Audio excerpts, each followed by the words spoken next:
Greenville, South Carolina, just hours before the South Carolina primary, Pete Buttigieg is still introducing himself. Facing trouble breaking in with black voters, who comprise 60% of the South Carolina Democratic electorate, Buttigieg has leaned on intimate events to make some inroads. And on Thursday afternoon, Buttigieg shook hands and greeted each of the 9 African American health care leaders gathered by his campaign for an invitation-only roundtable in Greenville. But with the primary looming, Buttigieg is still barely registering in polls of black voters in the state, and he's at serious risk of finishing outside the top 3 on Saturday. Buttigieg's final swing through South Carolina featured both small, invitation-only conversations with black leaders as well as 1,000-person rallies with largely white crowds.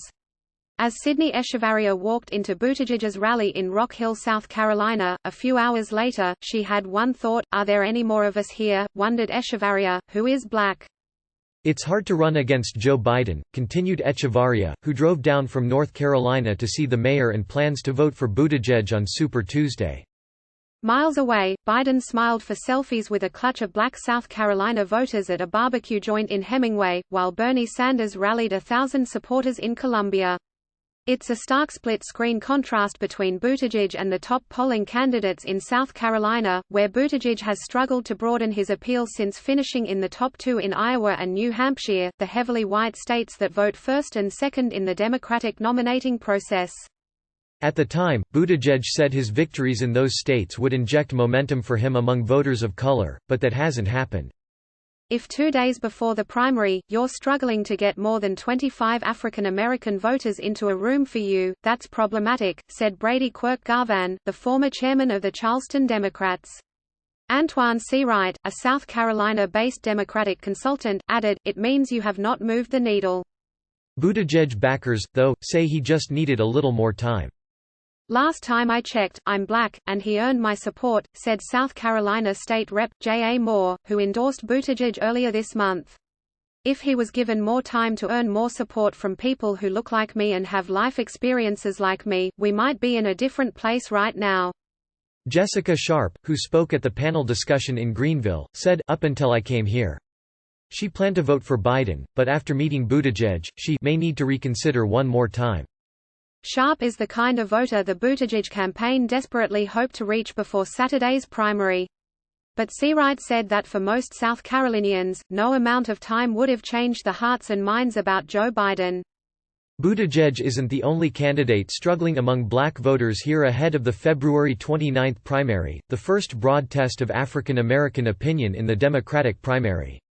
Elizabeth Warren is also stuck in the single digits with 5% support in the Monmouth University poll released Thursday, while Amy Klobuchar registered 0%. Klobuchar, for her part, didn't spend any time in South Carolina in the final 2 days leading up to the primary, opting for campaigning in Super Tuesday states instead. Like Buttigieg, Warren has also hosted meet and greets with black voters here, in addition to larger rallies, including several featuring musician John Legend earlier this week. The smaller settings allowed for a really good dialogue with voters so they can get to know her, said Tamika Isaac Devine, a Columbia City Councilwoman who endorsed Warren this month and attended several of these meetings. Isaac Devine also noted that Biden and Sanders are more familiar politicians who have spent years building up their connections within the community. When people look at their numbers, with black voters, they didn't start working on that this election, and that's not the same with Elizabeth or Mayor Pete, Isaac Devine said. They haven't been running for president for years. Buttigieg did devote significant time and resources to the state. Aside from billionaire Tom Steyer, no other Democrat spent more on TV in South Carolina, dropping more than $2.5 million. The ads featured African American supporters of Buttigieg from South Bend, touting their endorsement of their former mayor. But Buttigieg couldn't outrun his missteps with African American voters, both in his campaign's outreach and in his own past statements. Buttigieg's campaign bungled the endorsement rollout of his Douglas Plan, a series of policies focused on uplifting Black America, and in November, Buttigieg's rivals were asked about his campaign's usage of a stock photograph of a Kenyan woman. During his tenure as mayor, Buttigieg failed to diversify his police department, and in June, Buttigieg confronted an officer-involved killing of a black man in South Bend. For Echevarria, Buttigieg's handling of the shooting won her over because he showed the kind of leadership that says things obviously aren't the way they should be here, so how can we fix it, she said. And in his final push in the state, Buttigieg broadcast a message of humility, talking frequently about his own privilege as a white man. I've been humbled by the knowledge that has been brought to me by those I know, that I have only a certain perspective, that I will not have the perspective, as I walk down a mall or a street, of seeing eyes look at me differently and presume me to be dangerous, Buttigieg told congregants at First Baptist Church of James Island on Sunday. My point, standing before you, is not to claim that I understand more than I do, but rather promise, as the scripture says, not to lean on to my own understanding too much, but to do a lot of listening along the way. But this is South Carolina, and he has not been able to get into the African American community, as he would need to, said former South Carolina Democratic Party Chair Carol Fowler.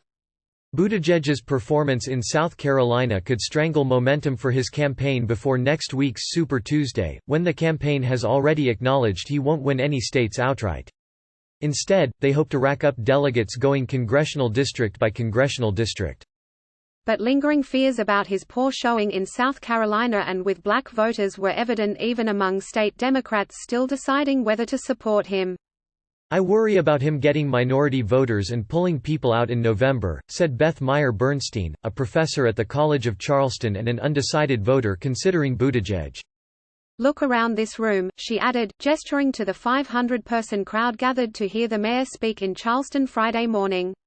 There's not a lot of diversity here right now, and that really worries me.